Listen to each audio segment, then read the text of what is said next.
যার timer on হয়ে গেছে। যে কোনো মুহূর্তে বিস্ফোরণ হতে পারে।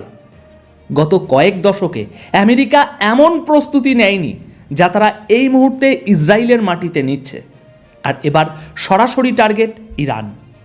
দেখুন, জিওপলিটিক্সের দুনিয়ায় কোনো খবরই এমনি এমনি বাইরে আসে না। প্রতিটি লিক হওয়া খবরের পিছনে একটা গভীর কৌশল থাকে।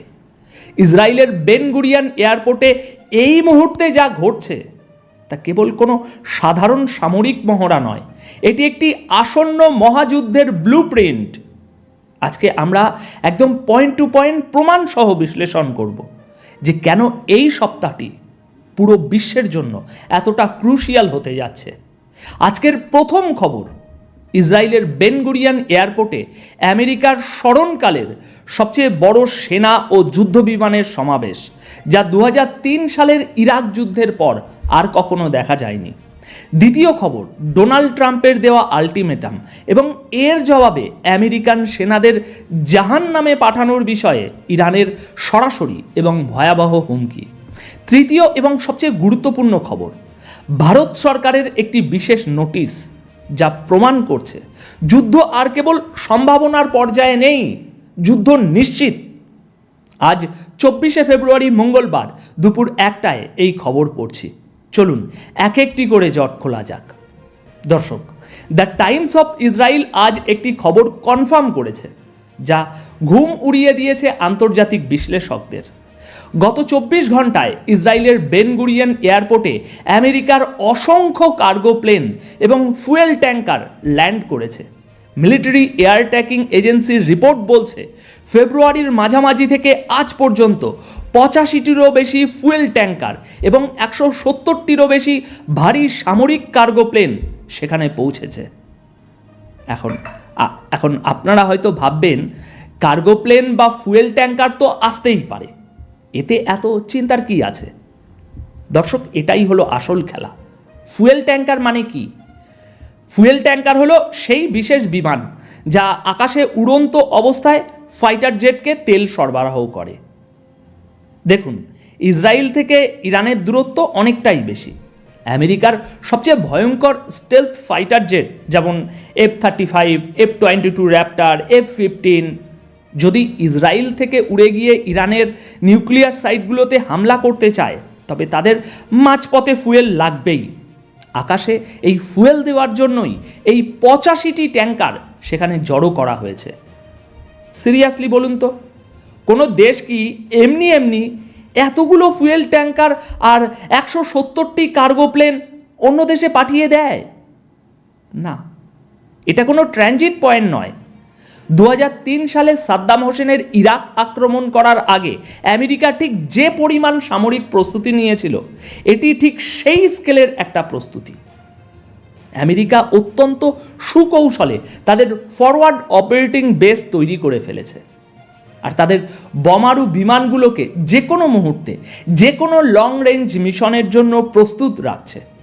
অর্থাৎ ট্রিগারে আঙুল রাখা হয়ে গেছে, শুধু নির্দেশের অপেক্ষা।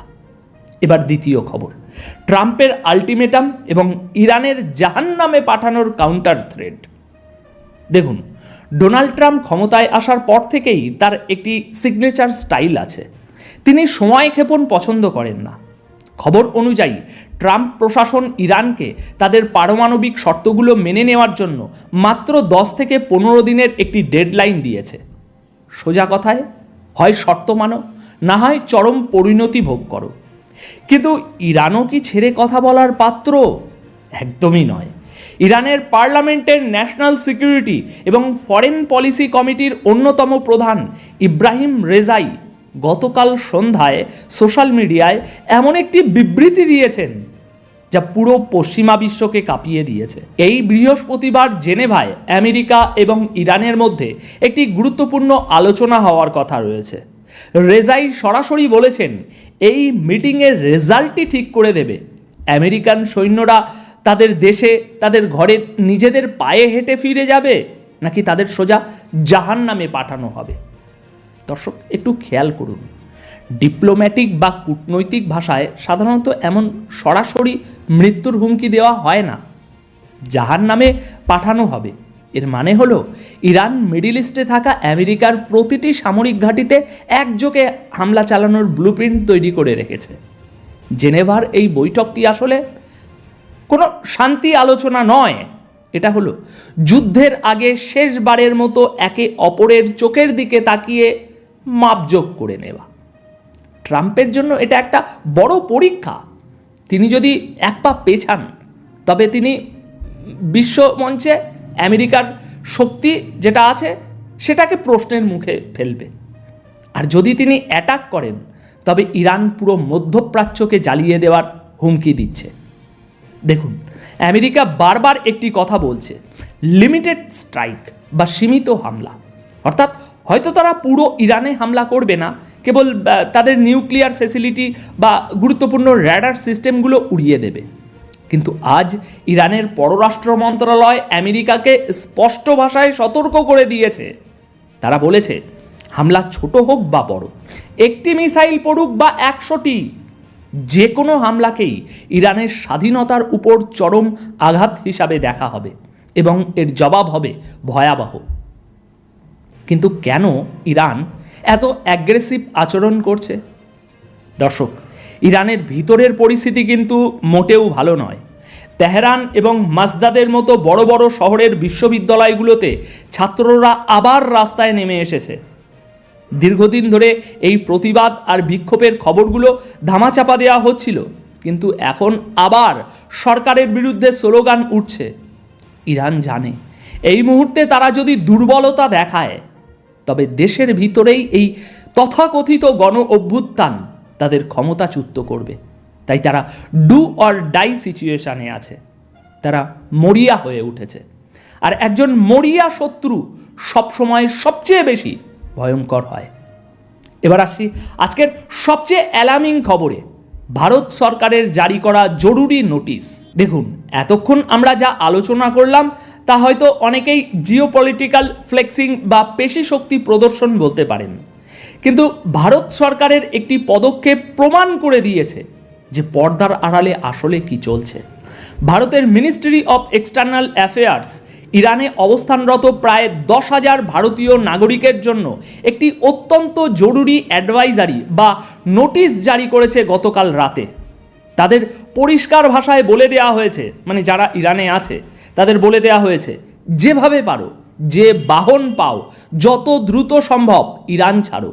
তাদের পাসপোর্ট এবং দরকারি ডকুমেন্টস সবসময় হাতের কাছে রাখতে বলা হয়েছে এবং যে কোনো জমায়েত থেকে দূরে থাকতে নির্দেশ দেওয়া হয়েছে।